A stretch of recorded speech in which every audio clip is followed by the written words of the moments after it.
Welcome to 82 Toothpicks, a podcast from the Huizinga Law Firm. I'm Thad, and I'm joined by Ethan, Amber, and Jocelyn as we break down our favorite movies and uncover the estate planning gems hidden within them.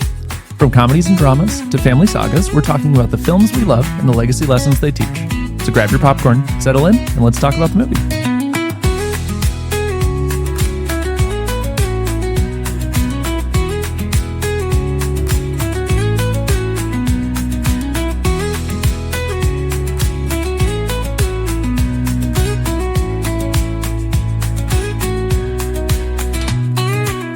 Welcome to 82 Toothpicks, the podcast where we talk about estate planning themes hidden into films that we watch. Good try. Guys, this movie, it's hard to make this a normal podcast. Then don't make it normal. Because for the last special podcast. The last 12 and a half hours of my life, I have been contemplating just about everything. In a way that maybe no other movie has taken us. Yeah, this movie was heavy in almost every way possible. Yeah. Amber, what did we watch? We watched Oppenheimer. Okay. 2024's Best Picture. Yes. Winner. Yes. Continuing our series with Oscar winners. Mm-hmm. Had any of you seen this film before? No. No, I have not. I hadn't seen it either.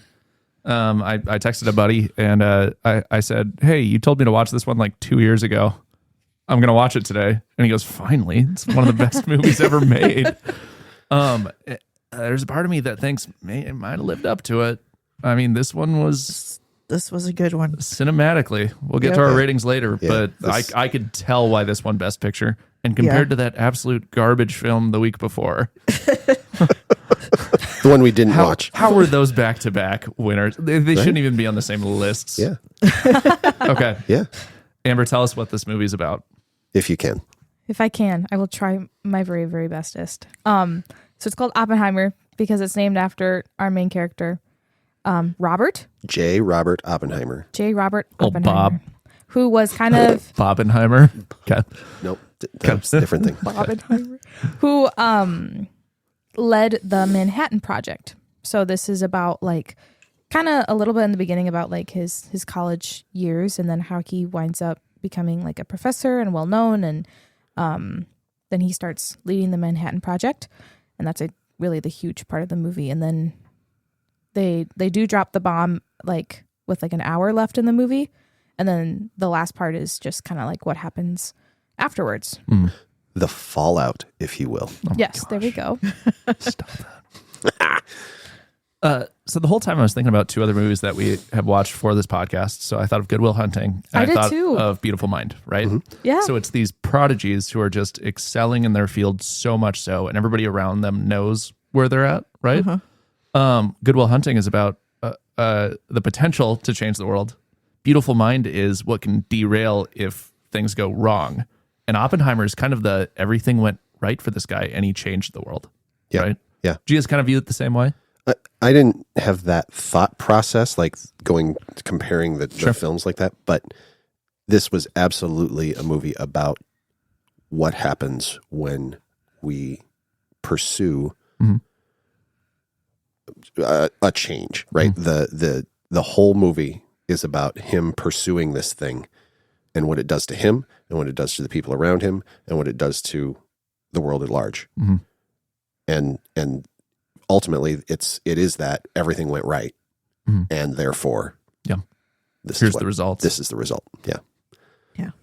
Gosh, any history buffs in here? No. I mean, I love history, but Sure. I'm not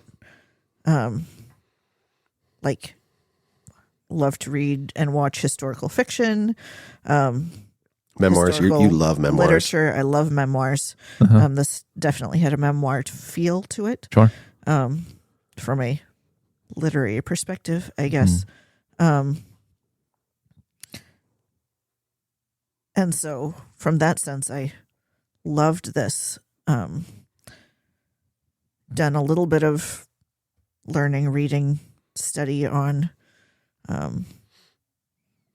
did a History Day project on the planes and the pilots that actually flew the bombs across the ocean and dropped them.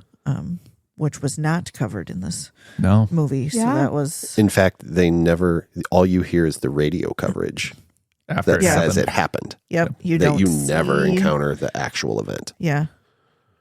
Don't see footage of the event. You don't see. You see them like testing bombs Right, they leading up test to it. one. Yep. But the actual bombing of Hiroshima Yeah. is not Nope, because that's not the point of the movie. right. Yeah. I am not a history buff in the sense that when I am not working, I am reading or learning about history. Mhm. That's not my thing. Mhm. However, World War II history and particularly Pacific theater Mhm. is a fascination of mine. Sure. I wrote my senior year of high school.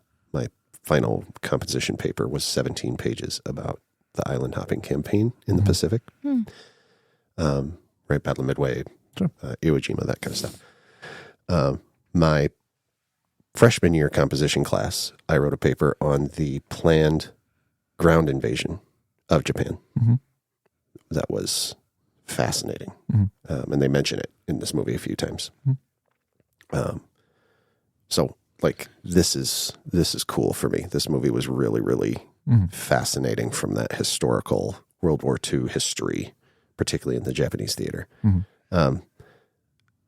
So from that perspective, I was engaged with this movie from the moment I picked it up from the library. Sure. Like I was psyched. And I think if you're interested in historical literature, historical fiction, because of the intensity of what happened during World War II, both in Europe and Japan, and I mean, world. It was a world And war. world. There is so much literature dedicated to, like, if you look at the historical fiction section, I bet half of it is World War II fiction. And if you look at, like, when we talk about history projects and papers that we have done or that our kids have done, the percentage that happened between 1935 and 1955, which is a pretty small portion of history, but right where this movie takes place is huge. And even, I mean, I worked in theater for a lot of years. When I was about at year 10, we were talking about, like, from a costuming perspective, what time periods have you not done? And so I went back and did a survey. And at that point, 65% of the plays that I had costumed landed in the 1940s or 30s somewhere. So it's just, it's historical. And at the same time, it's a portion of history that most people are pretty familiar with. Like, even from a costuming perspective, the styles are not unexpected, and we know what that looks like, and the technology, we know what that looks like, and the right. It's a pretty familiar portion of history to Sure. us, I think. Yeah. I mean, we went to Japan last summer with our oldest, and we learned all kinds of history, things that we never learned. And it was fascinating. And we were in Japan for most of 2 weeks. It was fascinating to learn about Japanese history, and because there's this whole period of the emperor and kind of abdicating his authority for a while, and the shoguns and all of this stuff. And it was new and engaging. And the thing about that trip that stuck with me is the half day we spent at Hiroshima, and just the heaviness of being in that place. That tour started where you walk up, and we met our tour guide, Kind of randomly at this spot in the middle of an alley, like, kind of why are outside we of here? 7-Eleven. Yeah. And you turn, and on the wall is a plaque that says, 30 meters above your head is where the atomic bomb exploded. And you go from the epicenter, and you kind of spiral your way Oh, out, cool. and you end at the peace flame, which is an eternal flame. It's lit 24 hours a day, 7 days a week, in opposition to nuclear proliferation. And so there's this memorial there where they have the flame is sort of raised, it's up, and then there's an opening underneath. It kind of almost a bridge over this reflecting pool. And underneath the bridge is a cement, box that they open once a year and read the names of everybody who died. Wow. And Everybody? Wasn't it like 200,000 people? Shoot. Yeah. Yeah. So, and they maintain the books. It's paper, so they're maintaining it and restoring it and copying when things are too damaged because it's so old. But and then from there you go into the museum and see all these artifacts from, clothing that people were wearing, or the remains of the clothing that people were wearing. Right. They talk about the Black Rain. There's a whole segment, and it's dark, and only the exhibits are lit, and it's very soft light. I mean, it's just that it was so The museum powerful. portion itself is probably the most. I mean, it's devastating. I was going to say emotionally devastating thing we have ever gone through. Yeah, and I haven't done the Holocaust Museum Really heavy in Washington D.C. yet. Oh, we went there on a senior trip in high school. I imagine it is probably a similar It's thing. heavy is really the only way to describe it. Yeah.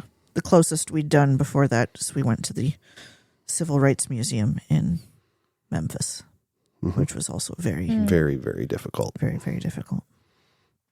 But yeah, anyway, so World War II history, particularly Japan and the Pacific Theater, that's my jam. There you go.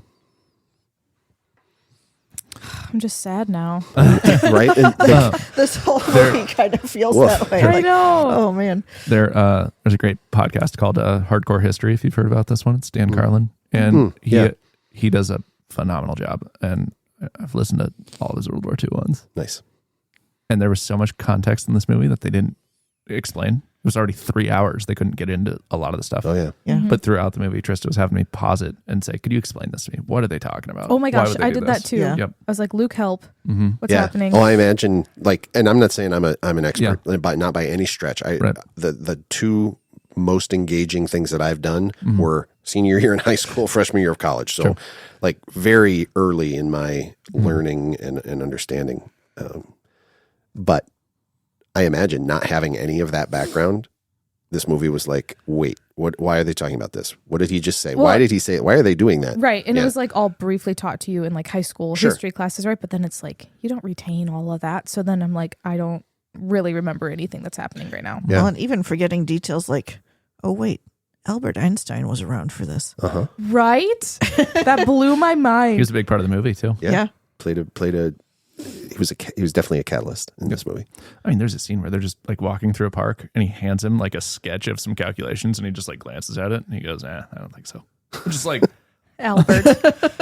Well, and he says, and Oppenheimer asks him to can you run these? And he says, like you, math is not my thing. But he looks at it and he can see what they're trying to do. He just isn't he's not the mathematician. yeah. Crazy. This might be the first movie I've ever seen where Einstein has a role. And he's Yeah. not just like talked about or referenced. Right. Like he's Uh-huh. there. Yeah. I feel like historically he's one of those figures that we all know who he is, but Mythical proportions. Yeah. yeah. Some of these movies that you watch where thinking of the actor portrayal of Albert Einstein and knowing who that actor was, and he did not look or act or speak anything like anything you know from that actor. And I am terrible with actor names, and this is a movie where you know every actor in this movie, but they don't look like they did No. in any other role. And I think the interest to me in having to do an actor portrayal to play someone who not only was a real person, but we have photos and videos of Albert Einstein and of Oppenheimer and of like every single one of these men. We know what their voices sound like. We know what their cadence sounded like. We know how they dressed and how they carried their bodies and how they presented themselves in public, and to have to try and portray that as an actor, I always find really fascinating. And every single character in this movie was it's a that real guy. person at one point. I kept And saying that. I was like, oh, an it's that actor guy. who was like, oh yeah, I know that actor. And then it was like, some of them had such heavy like makeup and prosthetics and aging, and that you'd watch them for a while and you go, wait, is that? And then we have to get out the IMDb We and did that with figure out. Truman in particular. Yes. You looked at me, you're like, do you recognize him? I was like, no. You're like, Yeah, you do. yeah, you do. And when he started talking, I was like, oh, I know that What voice. other movie is he in? I don't even, this is the thing. Like, there were so many There were so actors. many, like every single person was a At one point, Trista goes, "That's Bernard from the Santa Claus." yes. I was like, "No, The guy it's from not." Numbers. She goes, yeah. "That movie came out 30 years ago." David Krumholtz from Numbers. The David Yeah. Krumholtz? Okay. I did that too with the Night at the Museum Pharaoh guy. I was like, really? oh yeah, Oh, he's yeah. in Night at the Museum. Papa from Stranger Things was in there. Yep. I didn't even recognize Robert Downey Jr. for a while. Right? We He tried was, to say he was that was one of the Iron first Man. people on the screen. I was like, Yeah. that's not Iron Man. And I was like, he was just just watched talking, it. and I was like, wait a second, that's Robert Downey Yeah. Jr. Well, and we're talking about all of these big names, and Ethan goes, Matt Damon is in this movie. We are 45 minutes into this movie, And we and haven't Matt met. Damon has not showed up Yeah. in this movie yet. And a big name like that to like not show up for that long. Gary Oldman played Oh, Harry yeah. Truman. Yeah. So then, round of applause is deserved for the costuming, I said People? this should have won hair, a makeup, costuming whatever. and makeup Yeah.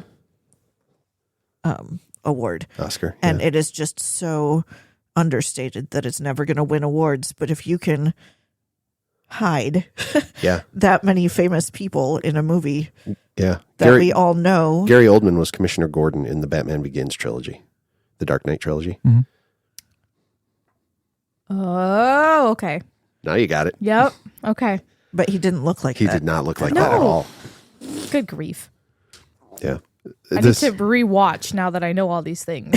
I feel. So I literally We had had IMDb IMDb open open on my the phone the entire entire time, night. and it is still open. I just opened my phone and it was That's still smart. there. Because we were like, who is that? That can't be. Nope, it's not. It's and we're Yeah, talking about over who and these over people again. are.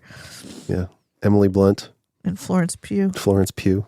Yeah, it took me a couple seconds to figure out that was Florence. I recognized her voice. I was like, where do I know her Yeah. from? Oh, obviously. I'm used to her having a Russian accent. That's the problem. What's she in? And more clothes on. True. She is She's in a lot of Black things. Widow's sister in the Avengers films. She's also Amy in the newest Little Women There you go. adaptation. She's in some horror stuff too. Yeah. Horror thriller stuff. Yep.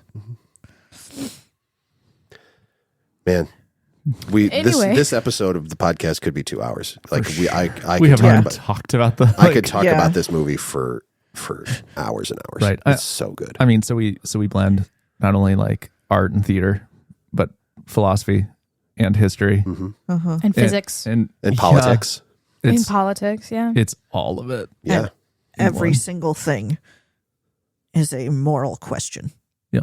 Like Through the whole film. the moral ambiguity from point one in this film that you're trying to figure out what you think about life and the world and decisions and science and politics, and every single thing that happens is a moral gray area the whole way through.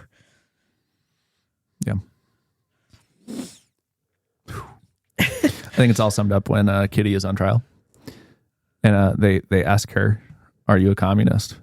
I don't like your phrasing. Yeah. Yeah. Okay. Did your husband kill 100,000 people? Well, that's a bad way to word that too. Like she just kept. Yeah. You're asking these are not simple answers to simple questions. Right. You're asking, Yeah. boiling Oh this my word. whole thing down It says it depends. Ah, My there you go. t-shirt says it depends. into That's what Kitty was saying. you Yeah. want It a depends. yes or no question to Something the that, biggest life questions of well, of this specific situation, there is no, like, I said this exact thing, and I'm just going to dive right into it at the end when we finish the movie. This can be the right decision and still be the single worst thing that has ever happened on the planet. Sure. Right? I can't say that it is of an equivalent horror to the Holocaust, right? But I can say that they are on the same plane. The atomic bomb in Japan was an evil that was perpetrated on this planet, and from a zoomed out 100,000 foot view, probably the right choice because of what it would have meant without it. Sure. How do you hold those two things in tension together? Like it just breaks. It breaks your brain. It's a paradox. It is. And that's one thing I loved about the movie too, because yes, there's an argument that he could take some responsibility for the killing of 200,000 people. And also he cheated on his wife, and that was a quarter of the movie. And those are both bad, right? Yep. Like the gravity is different, but I think when we look at what we believe, it's like that dude had things going on. Yeah. And all of them were bad, even if in the moment there's ways to talk yourself out of it, right? Like you're not the one who dropped it. You're not the one who gave the order. Yeah. Right? Truman says that too. Yeah, with Truman. Yeah. Right. I thought that was really interesting how he's like, but I run this country. This country dropped the bomb. It's on me. Right. Kind of a thing. And Oppenheimer, he's taking it so personally. And through the movie, you get to feel his emotions, the music, the tapping of the feet, the rattling noises. Cuts out and yeah. Yeah. It is maybe better than any movie I've ever seen. Of like, hey, this is a conversation that's happening in front of me, but here's what I'm actually thinking about. Yeah. Yeah. Yeah. It's man. Do you have a favorite character, Ethan? Oh boy. We mentioned that there's only like 200. I was going to say 600 characters in this movie. I should have been prepared for this question because it's one of the things we always talk about. Yeah. If anybody has I know the answer to this. I can start because I thought about it a little bit. I have some ideas, but I need to process. We already talked about this, but I think having Albert Einstein in the movie was really impactful and really cool. He didn't have like a huge on-screen time, but I mean, yeah, like we said, I don't know if I've ever seen him in a movie, but I also just liked his interaction with Oppenheimer when they were walking down that trail in the woods, and he gave him, the math, and he looked at it and he's like, I'm not going to get involved with this, and I was really nervous that sometimes, like, even if you told just the smallest detail to someone about this project, that like they were going to get hunted down and killed. So I was like, I hope no one kills Albert Einstein in this movie. Even though that would have been a twist. I knew that would have been a little silly, but I was really worried for Albert. But I just liked how he was like a little old guy shuffling through the woods. This like crazy mathematical mind of a man. Yeah, and just doing normal old guy things. Yeah. Going on walks. But his effect on the Feeding the film, ducks. his effect in the story was not his Einstein-ness. Right. He was a philosophical presence. Yeah. Right? He didn't have a scientific impact, and that's what he was known for. He had his comments to when they show at the end what he said when they were out by the pond to Oppenheimer. His conversation there was, they're going to chew you up and spit you out. They're going to give you an award someday for it. And you'll get an award. And I know that because you did that to me. And not in I hold this against you grudge kind of situation, just this is how it works. From Einstein. Like you expect him to be the science guy, and he's out there dropping bombs like that. Yeah. See what I did there? Got to throw in the puns because we're too heavy all the time. Man. Otherwise, Let's movie make this could have silly used a again. few more puns. Amber, how about you? So I had some conflict in this movie because every character has conflict, and so you really like somebody for a while. And I was actually a big fan of Robert Downey Jr.'s character the whole way through. And then Spoilers. until spoilers at the end, Turns out he's got this grudge match against Oppenheimer and is pulling the strings to take him down. And you were the one guy I felt like was the good guy the whole way through. Of him, though. somehow And in I this was movie, like- the villain turns out to be the guy who's running the Atomic Energy Commission. Like, how did we get here? Yeah. So he was one that I was like, oh, I really liked you the whole time. And I was ready to say you were my favorite. And then all of a sudden, he was a little bit of an Aaron Burr character Oh, to me. so now you can't like him anymore? Well, Aaron Burr is maybe one of my favorite characters in Hamilton. Yeah, so he's so cool. there's that, but that twist at the end that I don't know, that doing everything out of jealousy. I kind of lost him at the end. He's the bad guy. Yeah. So I was all prepared with that one, and then he threw me for a loop. There were so many characters and so many names, I feel like but there was that he had the one friend who got brought onto the project questioning whether moving forward with Izzy. Yes, with the atomic plans and creating this bomb was the right thing to do. Oh, okay. Yeah, thank you. And he questioned it and questioned it and questioned it the whole way through. And then when they were finally like, yeah, we're not only going to build this, but we're going to drop it, then he was like, no, I'm out. He made a good foil to everybody cheering about, yay, we built this thing and it was successful and we dropped this bomb that killed all these people and we're having a rally about how excited we are that this was successful. That we won the war with this one thing.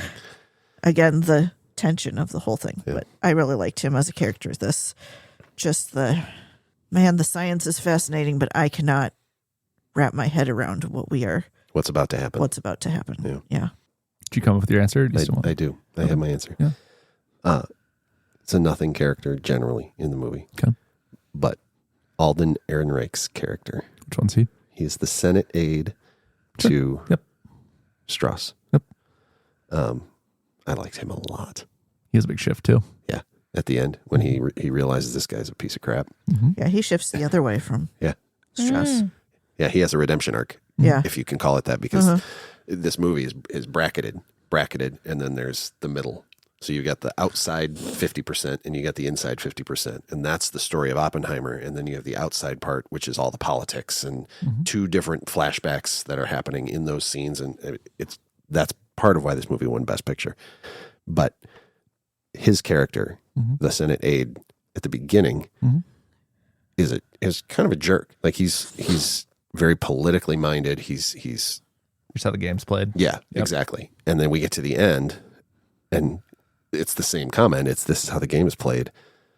But he's like, you suck. You to lost. his boss. Like, you are the worst. And you don't deserve to have this post because you're literally the worst. And I find that fascinating as the brackets around the Oppenheimer story, which is right. It's its own devastating thing. And that's what we've been talking about this whole time. And yet the politics of the moments after, right, the years after, is so fascinating in its own right, and then hooked to that story. It works so well for me. There you go. But anyway, his character is one of my favorites. Cheers. How about you? I'm going to go with the general. So Matt Damon's character. Oh, yeah. I in almost every movie, I look for what I call the Samwise character, and there are certain people who will know what that means. But it's the idea that you have to have a character that doesn't have a whole lot of story or development, but is with the main character while they're developing, right?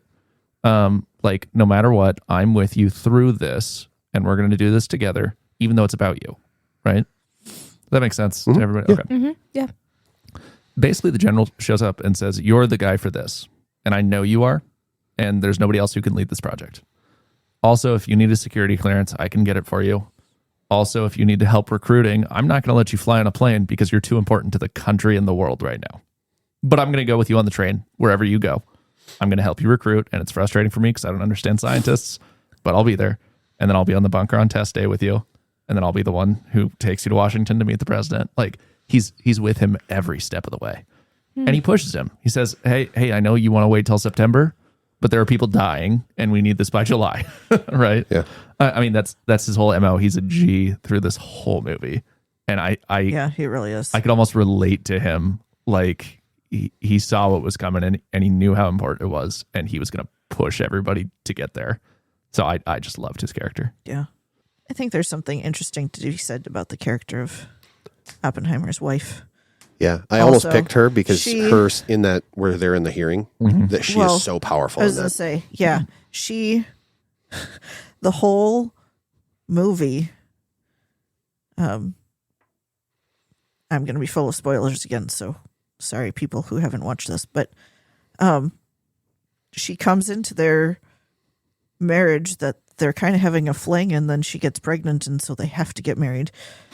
And she's cheating on her husband. She's cheating on her husband, and so it's her third husband. Right. It's this whole messed up thing. She's not a great character in the beginning, and the whole story, Oppenheimer is working, and she is suffering at home with her children. She is not a great mom. She's not a great housewife. She does not want to be there. She does not want to be in that role. And she is not quiet about the fact that she is suffering through all of this. And at the same time, every time something comes up, in the moment, she's like, you are the one who has to say yes to this. And then it finally comes around to the end that they have dragged all of their personal business out in the open in this hearing. Mm-hmm. And she is the one there standing up for him. And she is the one absolutely vehemently angry about how everybody else is treating her husband at the end. We actually had a funny conversation about people who I have a grudge against because they hurt Ethan at some point. Or vice versa. Or vice versa. Sure. That I don't have as much of a problem as the person that you have a problem with, but I have a huge problem with a few other people that I feel like threw you under the bus that you have forgiven and moving on from, and I have not as much. And you see that in her, like in the awards ceremony where she's refusing to shake people's hands because she's just, I am still that was not excellent. By the way, forgiving you. that guy walked up to shake her hand, and she was like, "Get out!" Like, no, Just held her hands tight. but that character tension in her too, where I really hated every moment of our life together, and I am still here for you. I honestly, at the end, I had that thought during the movie. Like, what if she just leaves again? Yeah, Right? Because this, like we said, this is her fourth husband. yeah. So why is She this could just the time leave him that again. Yeah, she stayed when right. she was clearly so miserable through the whole thing? So That is there was something interesting. else there. I found her character very, and to see Emily Blunt in that heavy, serious of a role where she's not often. That was interesting also. Do you have a game for us, Amber? Oh, I got a game. All right. The first thing I said to Ethan after the movie was done was, how do we even begin to play a game about this topic? So, Name the famous scientist. so this one's kind of a stretch, and this one's just kind of goofy and more light. So we maybe need that right now. We so can that's shift okay. gears a little bit here. So I've heard it called like word association or chain reaction, like the bomb. Ooh. Okay. So this game is basically we just start with a word and we all go around and we try to think of another word that like associates with it well. Okay. But there's kind of two different ways we could do that. So you could build off of the first word. And this is kind of like the chain reaction version. So if it's like I say banana, Amber could say banana split. Ethan could say split personality. Thad could say personality test. So you like build off of the word from the person before you. Okay. If that makes sense. Or we could just do an association thing. So like if I say banana, Amber could say monkey. Ethan could say zoo. Thad could say tiger, you know. So it's kind of depending on how difficult we want this one to be. Sure. Yeah. I like the first one better. I have a random word generator that we Okay. can use. to generate the words. Chain reaction. The scene All right. where they're like, there's not a 0 chance the whole world's not going to light on fire. The general's like, I need that. I'd number like to it. be I'd like it to be 0. 0. Because, yeah, that's what makes it a theory. Like, we don't know. We won't know until we test it. Yeah, we could Well, literally that's just not ignite ideal. the oxygen on the planet. Yeah. That's not ideal. All right. Chain reaction. Okay. So I'm going to start with the word. The word that they gave us is back. I'm going to say back up. Uptown. Town square. Squarespace. Which has to be brought up on a podcast. Actually. It's an obligation of all podcasts everywhere. Yeah. I'm going to say spaceship. Ship out. Outdoors.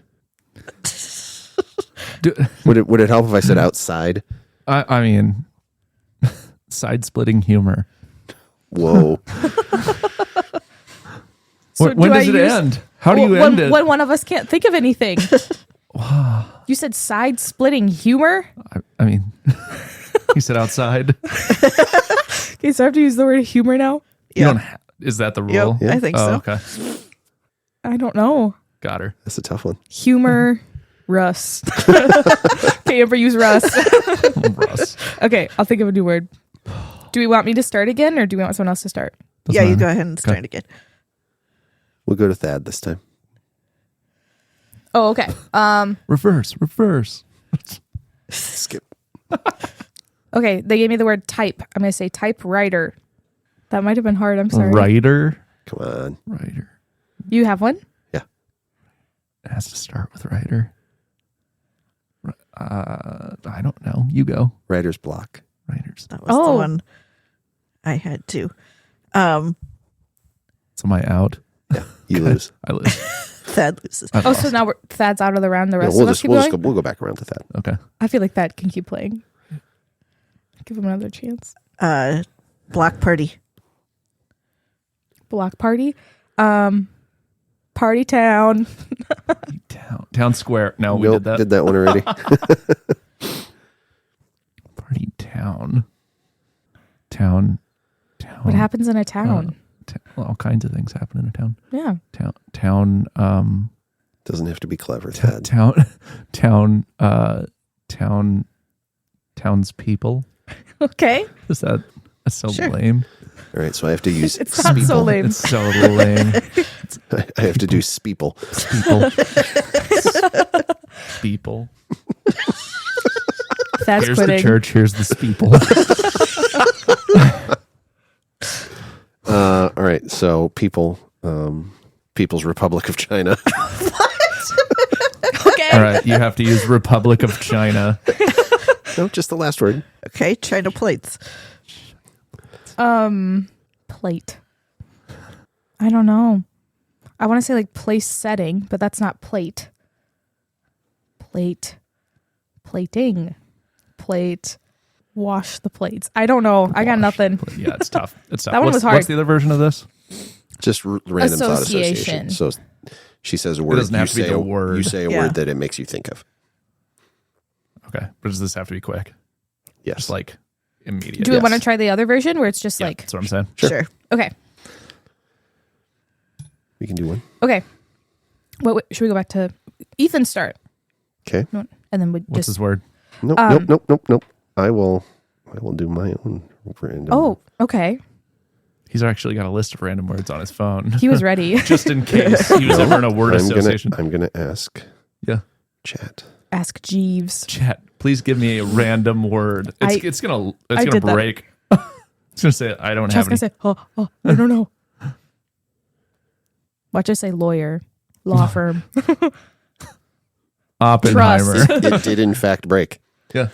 I can't give you a That's random funny. word. Thinking. Chat is unavailable right now. Please try again. I have one pulled found up if you can't find The one. limits. Which direction are we going from Ethan? Do I get it next? Sure. Time. Clock. Hands. Punch. Bowl. Pins. Sewing. Stitches. Disney. Oh, Lilo that's and funny. Stitch. Castle. Princess. They live in castles. That Costume. Cast member. Now we're back to Disney. Yeah. You're on one track mind.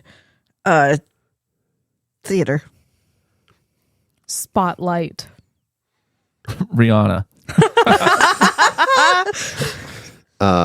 Rihanna. Hip hop? No. That's I'm why going not? with it. Yeah, that's fine. Grammys. Cookies. I thought that too. Oh, and I Yes. thought of grandma's. Yeah, That because grandmas always have grandmas cookies. make cookies. Yeah, yeah. That's really funny. Come on, Those Dad. those cookie cake things. What are those? Is that what they're called? Yeah. Can I say cookie cakes? Sure. As the association. Sure. You sure Bakery. can. There's not a lot of rules right now. There's no rules. Bakery. Rolling pin.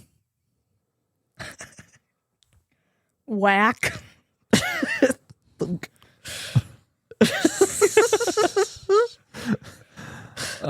Wax paper. There you go. Okay. We're getting oddly specific here. Aluminum foil. Oh. Tin hat.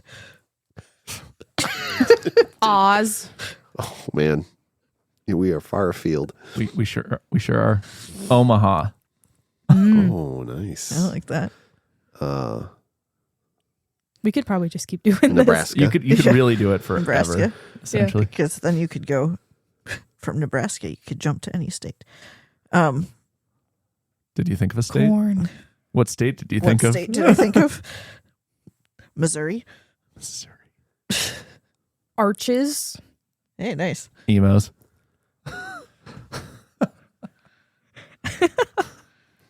Delicious. Prevel. No, Delicious. I'm not riffing off that. All right, fine. How about The word is emo. Chicago? Nobody thinks of Chicago when they hear emo. That's correct. Well, they do because they say, "I wish I was eating that instead." No, they don't. Yes, they do. Chicago Bears. Dope ears. Stop ears. Smoky. Brisket. Time. Oh, We win. full circle. All right. Brisket takes a long time. Okay. That works. Thanks for did the it. game, Amber. You're welcome. Um, Back to the heavy stuff. Yeah, I mean, this is hard, right? Because this movie was so dense, and there's so much happening, and so many things to engage with. right. Like, and it's little things. My favorite scene in this movie is when he is speaking Dutch. Yeah. He learns Dutch in Amsterdam, so he can give his lecture on particle physics in Dutch. 6 weeks, right? Yeah. Did they say that's how fast he learned it? Yeah.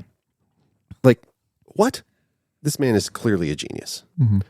And then I love the trend. It's not even a trend. It's a theme. I don't know.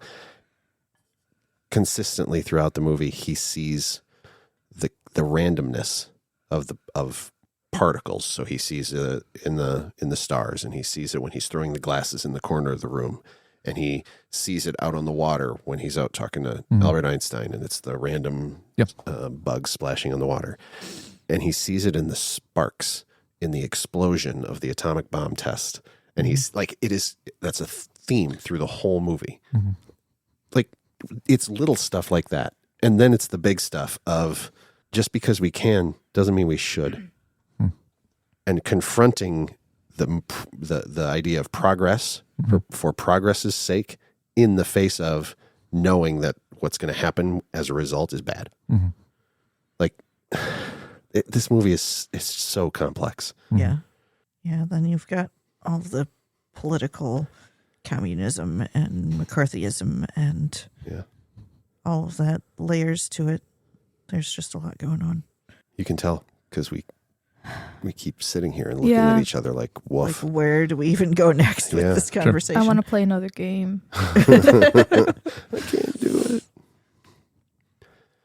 Anybody else have a scene that stuck out to them? Ooh, this one's hard to I have do. a favorite because like it's really hard stuff. But I do. I like when I think it was just after they dropped the bomb, he went up to give a little speech, and everyone was on those risers or bleachers, whatever, and they we mentioned, like, they were stomping their feet, and then after he gave his little speech, like, he was walking through, and then sometimes there were people like screaming or crying, like randomly placed, and the random couple under the bleachers making out. Yeah, I wasn't going to talk about that, but yep, they were there. But then That like seems so incongruous. I know, I was like, why are you there? But then like there was a flash of like someone's face, like the skin peeling off, and then he was walking, and he stepped on like a burnt body, but it was burnt to ash, and he like his foot sinks all the way to the floor through that body, and there's random people like screaming and crying amongst everyone that was happy and celebrating, and I thought that was just a really artistically done clear scene. juxtaposition between what's going on in his head and the words that came out of his mouth. Yeah. And the because he basically gives this victory speech in that scene. And you know, that's what everyone wants to hear from him, but inside he has all these conflicting he's torturous ideas. He's being torn apart. Yeah. Yeah. I thought that scene was really cool. Mm-hmm. That was a good one.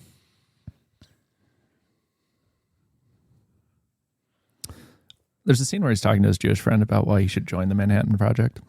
And this guy has a big moral quandary with it, right? He doesn't want to be responsible for the death of thousands of people, potentially. And Oppenheimer kind of looks at him and says, the only way you have to look at this is through a lens of anti-Semitism. Yeah. As in, if you don't help contribute to this, there is a chance that Hitler will attempt to exterminate all of the Jews. Like, this is the only way we can stop him. And this is the advantage we have on them, because this is a Jewish theory, right? Yeah. Like, either we can take advantage of this, and it's wrong, but it's right, which we talked about earlier, right? Yeah. So do you want to save the Jews or not? Yeah. And then he joins. Yeah. Right.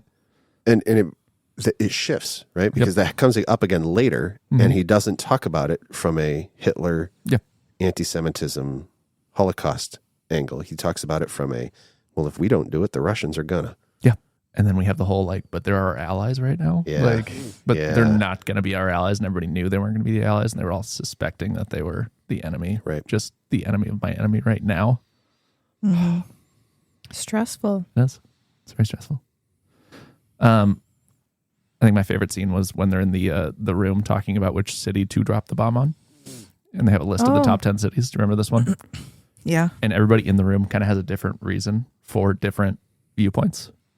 And the ultimate decision came down to not this town, because that's where we honeymooned. Yeah. Like, That's insane. Yeah. like they knew thousands were going to die. And he's like, there's a special place in my heart for this town, though, so it can't be that one. It's like, I wonder how accurate that is. who thinks that? Maybe. Because I when think we we were looked that up, and that was right. when we were at the museum in Hiroshima, they talked about how the city was selected, and why Hiroshima was the one. And they had to have a big enough target, but it can't be too big, but it also can't be too small, right? Yeah. Part of the conversation was, can't we just tell the Japanese people that we could do this? And they go, no, We can't do that, because if it doesn't work, we lose. we lose. Yeah. There's one guy in the room too who said, I don't think you understand the Japanese people, right? And that was the paper that I wrote in college. Is what would have happened is the 85-year-old grandma and the 9-year-old girl would have been standing outside their homes with sharpened spikes, bamboo. Right. Yeah. And that is what the American military would have had to confront. Right. It doesn't make it a good thing, but it also makes that you understand from a strategy perspective, we can't do that. Right. Right. Evacuating people or targeting a military base. Every home is a military base to them. Right. just the anthropological like viewpoint of how do we decide where to drop this? It's not a logistics thing. Mm-hmm. It's a people thing. It's a culture thing. Yeah. How does this impact us? How does it impact them? Like, whew. Yeah, it just like it gives me knots in my stomach. It's just awful. Yeah, it's just awful. I think the best line too in the movie was, "We didn't just end the war; we just started a war." Yeah, we started the Cold War. Yeah, that's actually a line from history. Really? Yeah. Okay. Wow, man, this movie. Who saw some estate planning? Who had the presence of mind to pick out estate planning themes while watching this movie? Oh boy. All right, it's cool. Yeah. Obvious one with legacy. Yeah, and that's the low hanging fruit, but it's there. It's totally there. Yeah. And it's because it's the political conflict, right? The stuff with Strauss, but then it's also Oppenheimer's and him confronting. I started the atomic age. Yeah, definitely, that's a good one. There's a scene where Oppenheimer drives his infant son to his brother's house and says, "We can't care for him right now. And I know this sounds selfish, but you guys can, would you?" And they say, "Yes," because you are dealing with the fate of the planet right now. Yeah. So of course we'll watch your kid for you. Yeah. So there's guardianship, there's agency there. There's capacity. Could Oppenheimer do his job as a dad while also leading this? I think there's capacity questions just in his ability to make decisions. In the scene, Amber, that you described, where he's up in front of the crowd and he's saying one thing and he's thinking something else, and then there's a moment as he's leaving that the camera makes it appear as if he blacks out, like you lose time. Yeah. In the movie, and you all of a sudden he's walking out of the building. You're like, wait a second. There's capacity there. Like, is he overwhelmed by his own emotions, his own thoughts to a point where he can't be trusted to make decisions? Right. I don't know. I have another one. I don't want to interrupt though. No, go. No. So a lot of times in my vision meetings, talking to clients, I talk about leaving money to people or for people. There's a part where Kitty's on trial and they say, "Did your husband send money to the Spanish communists?" She goes, "Well, to them or for them?" Like, who? That was a good who was thing to pick out. Who was the money going to? How was it being used? Because those are all important questions. Was he involved with the Communist Party? Yeah. What do you mean by involved? Well, didn't he send the money to the Spanish revolutionaries through the Communist Party? That's not the same thing. Yeah. Those are different questions. So I guess what our intentions are with our funds, where they're going, who do they go to, how and when do they get there? That's estate planning right there. Oh, good. Nice. Good job, Thad. Yeah. That's how we talk about it, right? Like, that's a definition we go over with clients. And you do it every single time you talk to somebody in those vision meetings is, what is estate planning? It's giving what we have to the right people, the right way, at the right time. What'd you see? I didn't catch that one. Yes. So that was, I win the podcast. I like that. I win the podcast. We can call it now. That's it. Podcast over. Finally. Thad beat Ethan. This was Remember your training. really loose, but one of my middle of the night musings, I was thinking about Strauss's has a line about, "I need you to tell me that the most significant moment in my life is not about to become the worst moment in my life or the most embarrassing moment in my life," or something like that. Yeah, it's right at the end. And then from there, they unravel all of the things that he did to contribute to that actually being the worst moment in his life, where it should have been his greatest victory.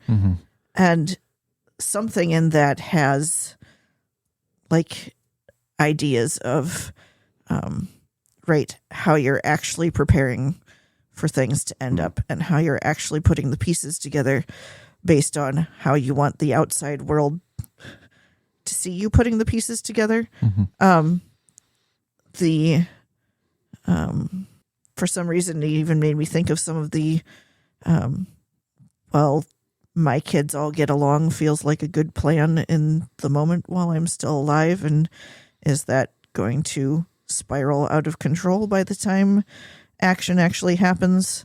And the building blocks that he put in place his entire life that actually made what could have been really good into something really bad. Yeah. I think there's some planning Totally. vibes there. Totally. There's a quote I use in one of my books that goes something like, planning is bringing the future into the present so that you can do something about it. That's what you're getting at. Yeah. Right. And what he had done about it was the thing that actually caused his downfall. Right. And that's the shift for the Senate aide that works for him. Is he realizes that unraveling of all of those things and unwinding and realizing all of what had happened. He goes, oh man, this guy's bad news. Yeah. Yeah. So it's a lot about intentionality in the planning. And that's both good and bad, right? The road to hell is paved in good intentions. That's a phrase for a reason, right? Because we intended something, but we didn't really do anything to get there. And that's the opposite of what you're talking about. He took all of these specific steps to try to put himself in the position to be nominated and sworn in, confirmed, that's the word, as Cabinet member. as Commerce Secretary. Is that what that was? He was up for Commerce Secretary. I don't know why. Why? But, well, the Atomic Energy Commission would have been a commercial endeavor in a sense. Okay. Anyway, absolutely his choices throughout changed the outcome for him. Yeah. And so he wanted X and he ended up with Y because he did it wrong. Yeah. It's all good stuff. I didn't like the lawyer, but I never do. I never like lawyers in movies. The defense lawyer? Or the prosecutor? The defense lawyer was awesome. Yeah. The prosecutor. He wasn't prosecuting, though. It's just a hearing. Yeah, it's just a hearing. They're not convicting. Right. Just asking questions. They're just declining. I think was the word phrase. Yeah. So I developed a rating system. Yeah, there you where we go. look at each of our films and give them a score of 0 to 10 based on 3 categories and a bonus category if we'd watch the movie again. And what do you want to start? I'll start. Okay. Let's hear it. I started thinking about my ratings Okay. as I watched the movie. Sure. Yes. So this one gets a 3 for think. Of course. It might get a 7 for think, to be honest. Sure. But it gets a 3 for think. Okay. For all the reasons we've already talked about, and for all of the reasons that we haven't talked about, because that is how much is going on in this movie, right? Sure. You said I've been thinking about this movie for the last 12 and a half hours, right? I'm right there with you. Yep. It's going to get a 1 for laugh from me. There are a couple of moments that are just funny, but I don't know that I ever laughed out loud watching this movie. You're Dutch a week, but you don't know Yiddish? Yeah, right. Or Sanskrit, or right. Yeah. And then it's going to get a 3 for cry from me.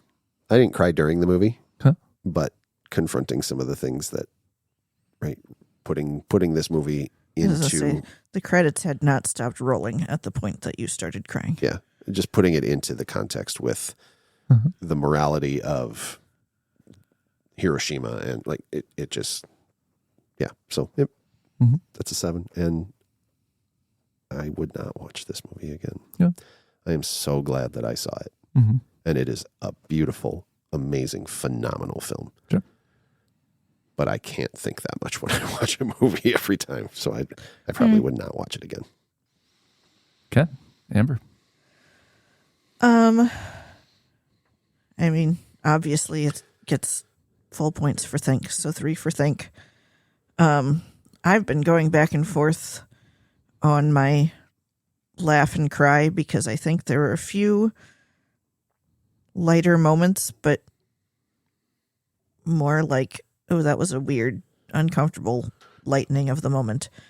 So I'm actually going to give it a 0 for laugh. Okay.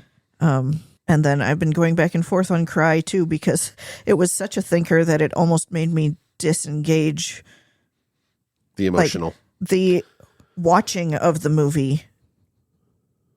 Like for those 3 hours, I had to completely disengage from the emotional of it to process everything that was happening. But the processing through that's happened in the 12 hours definitely had some emotion to it. So I think I did decide to go with a 3 for cry, even though I didn't actually cry. And for similar reasons to Ethan, I am so glad that I watched this movie, but I don't know that I would willingly subject myself to that again. So we're going with the 6. Great. Amber? Okay. Like everyone else, think is a 3. I'm gonna go with Amber on. I don't think I laughed at all. I think I was just like so traumatized the whole movie that I could not laugh. I don't think I laughed at all. So that's a 0. Cry, I'm going back and forth on what I feel it probably deserves and what I actually experienced, because kind of like you brought up, like I pushed away all the emotions just to process the movie. And it was like so traumatizing that I was like, I'm just not going to deal with that. I put it in a little box and I shut the lid and I locked it and I said, I'm not going to talk about this. And so I'm just going to go middle of the road and say it's a 2 for Cry. I would not watch it again. It's too heavy for me. Okay. 5. Yeah. Cool. 3 for Think. Big shock. Can I caveat my answer and say this is one of the best films I've ever seen? You don't have to caveat that. You can just say that. And it's because it's not a rating of the quality of the film. Yeah. And Right. I really honestly think this movie was exceptional. Sure. To the level of Forrest Gump. Yeah. But your response to it and the way that you ranked it is. It's fine. And I've been thinking about that for 12 hours because I knew I wasn't going to give it a totally awesome rating, and it was a totally amazing movie. Mm-hmm. Yeah. So that's, sorry, I didn't mean to interrupt you. No. Ditto what he said. No.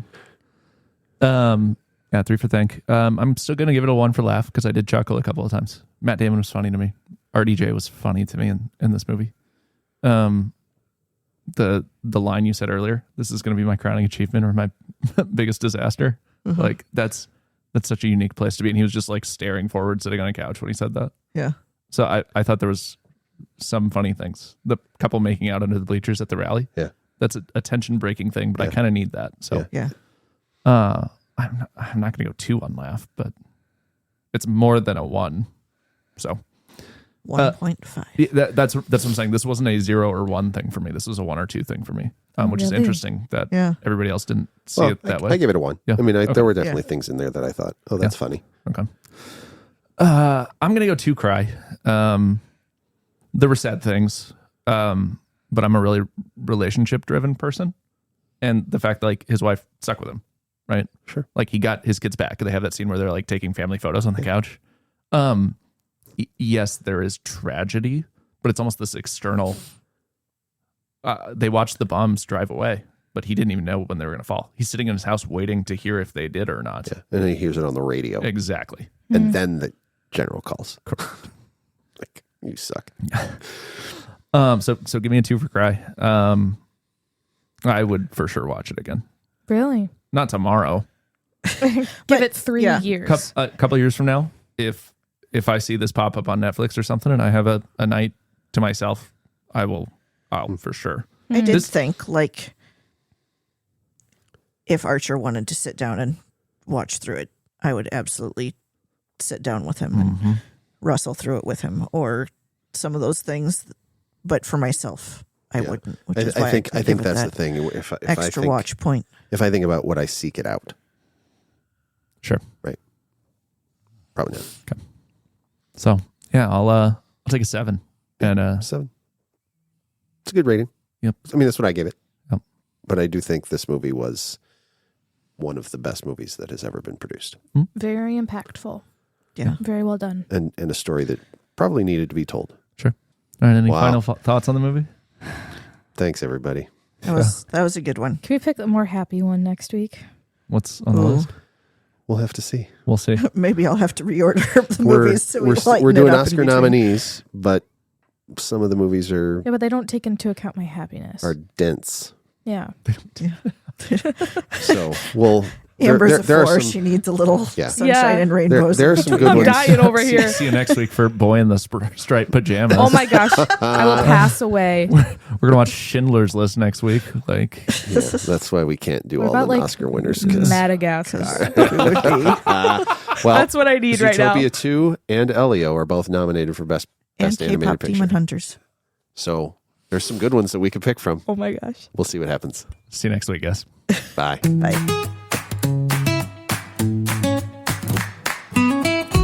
Thanks for tuning in to 82 Toothpicks. This episode featured your hosts, Ethan, Jocelyn, Amber, and Thad, breaking down the movie. Want more? Check out Ethan's book, It's Not Too Late, for insights on securing your own legacy. Visit us at heisingalaw.com for all things 82 Toothpicks, including past episodes and more. If you enjoyed the show, follow us wherever you get your podcasts so you never miss an episode. And if you're watching on YouTube, don't forget to like, subscribe, and ring the bell. Remember, every movie is an estate planning